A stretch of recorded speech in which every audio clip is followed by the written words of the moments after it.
السلام عليكم ورحمة الله وبركاته. الفيديو بتاعنا النهاردة رغم بساطته إلا إنه مهم جدا، لأن في ناس كتير حابة تعرف إزاي تخزن البامية وبطريقة مضمونة. بس قبل ما نبدأ مع بعض الفيديو، لو أول مرة بتمر بقناتي، أنا اسمي رشا ودي قناتي. ياريت تدعمني بالاشتراك في القناة ولايك وشير ونفعل الجرس على الكل. نبدأ مع بعض بسم الله.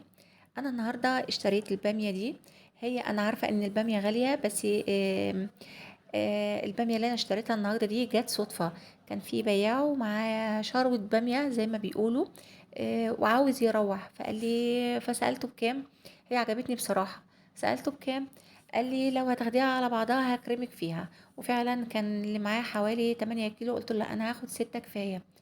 فاخدت الستة اداهم لي على بعض ب100 جنيه، يعني يعتبر الكيلو ب16 ونص. هنبدأ مع بعض الأول. أنا كده طبعا غسلتها ونشفتها وفرشتها الأول على صينية كبيرة، وسبتها تنشف براحتها. وبعد ما نشفت هنبدأ مع بعض نتعلم ازاي نقمع البامية للبنات اللي مقبلين على الجواز، اللي لسه عاوزين يتعلموا ازاي يقمعوها.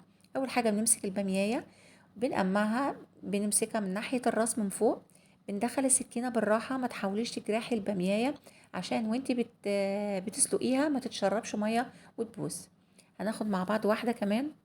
شايفين السكينة، انا بدخلها في الاول في الطرف الاولاني، والسكينة بتفضل ثابتة في ايدي اليمين، وايديا الشمال هي اللي بتلف في البامية.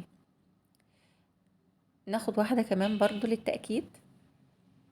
انا عانيت من الحكاية دي في اول ما كنت صغيرة، لحد ما اتعودت. ما تقلقوش، الحكاية بتبتدي صعبة يمكن شوية، بس بالاصرار كل حاجة هتعمليها بطريقتك وبراحتك.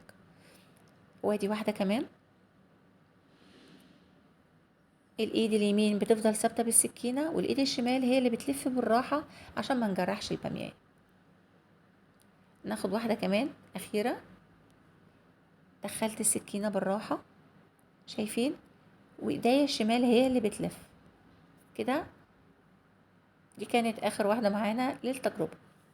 عشان ما اطولش عليكم، انا كده خلصت الكميه كلها. بسم الله ما شاء الله ولا قوه الا بالله. اللهم صل وسلم وبارك على سيدنا محمد وعلى اله وصحبه اجمعين.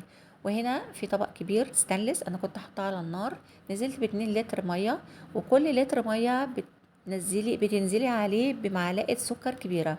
وبعدين حطيت 4 5 ليمونات عصرتهم في الميه. وهنا انا مجهزه طبعا المفرش على الصينيه. ما تقلقوش، الميه هنا يا جماعه مش مرغيه. الليمون لما بيتفاعل مع الميه في الغليان بيعمل رغوه. هنا هننزل باول كميه. بسم الله ما شاء الله ولا قوه الا بالله. بصوا اول ما بتلمس الميه بالليمون بتعمل ايه. الخضار بتاعها بيزيد بطريقه ما شاء الله ولا قوه الا بالله. هنبدا في التقليب. كل كميه بتحطيها. انا هنا مجهزه الميه متلجه.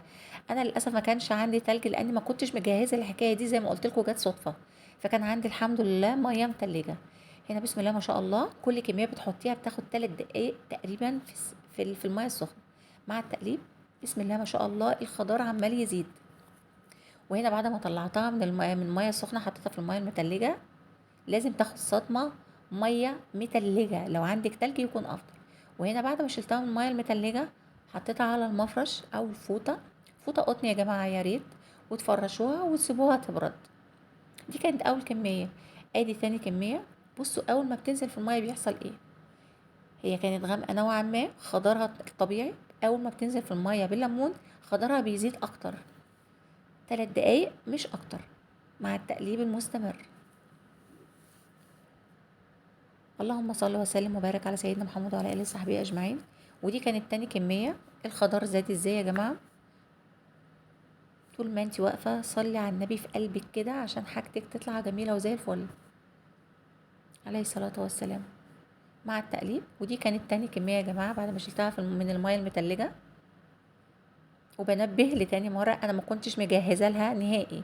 يا ريت تجهزي لو هتخزني بامية، تكوني مجهزة تلج في الفريزر بكمية كافية، لانها بتحتاج صدمة تلج. ودي كانت اخر كمية معايا. والحمد لله كده خلصنا التفريز. بقى هنحط في اكياس بلاستيك عادية. وكده كانت الكمية كلها عندي. شايفين الاكياس يا جماعة ما فيهاش هوا نهائي، بتتكي على الكيس خالص، تفرغي منه الهوا وبعدين تربطيه. يا ريت الفيديو بتاعنا النهارده يكون عجبكم. يا ريت ما تنسوش دعموني بالاشتراك في القناة ونفعل الجرس على الكل. والسلام عليكم ورحمة الله وبركاته.